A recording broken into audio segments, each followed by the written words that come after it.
কালি কৈছিলোঁ নহয় কাইলৈ আমি ডিব্ৰুগড় গৈ আছোঁ বুলি। চ' এতিয়া 4টা বজাতে ৰেডি হৈ যাবলৈ ওলাইছোঁ ধুনীয়া ধুনীয়া ভিউ এনজয় কৰি। বাটতে যিহেতু পদুমণি থান পাই যায়, গতিকে সকলোৱে সোমাই সেৱা কৰি ল'লে। মই পিছে যাব নোৱাৰিলোঁ বাৰু। তাৰপিছত ৰাস্তাতে আমি চাহ খালোঁ, ব্ৰেকফাষ্টটো কৰি সোনকালে ওলাই আহিছোঁ। আৰু ইয়াৰে মই এটা লং ভিডিঅ' বনাই আপলোড কৰিলোঁ দেই অলৰেডি, চাব আপোনালোকে এবাৰ।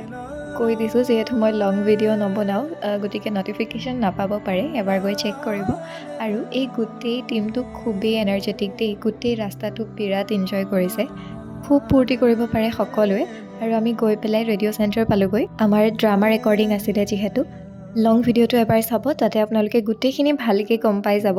আৰু কাইলৈ সন্ধিয়া 7:20 আমাৰ এখন নাটক সন্ধ্যা বিলাপ আপোনালোকে শুনিবলৈ পাব। কোনটো এপ ইনষ্টল কৰিব লাগিব সেয়া মই ভিডিঅ'টোৰ শেষত জনাই দিছোঁ। আৰু লং ভিডিঅ'টোত মই মোৰ এটা সৰু ষ্টৰিও শ্বেয়াৰ কৰিছোঁ, গতিকে ভিডিঅ'টো এবাৰ চাব আৰু কেনে পালে জনাব। লগতে নাটকখন শুনি কেনেকুৱা পালে সেয়াও জনাব। বাকী আজিৰ ভিডিঅ'টো ইমানেই, বাই।